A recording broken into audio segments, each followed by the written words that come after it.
na. Patuyuin na lang natin ng konti. At ready na para sa tanghalian. Yan.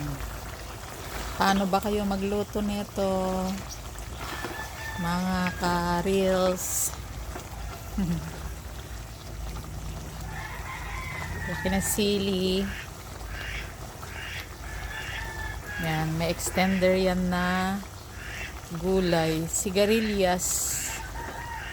Kasi yan yung available na gulay namin dyan sa garden. Sigarilyas.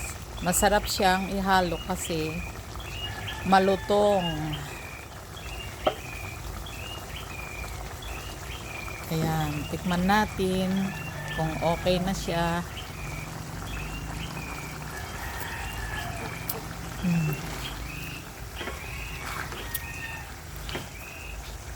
Masarap na siya.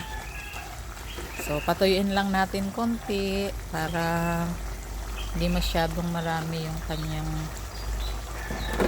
sabaw.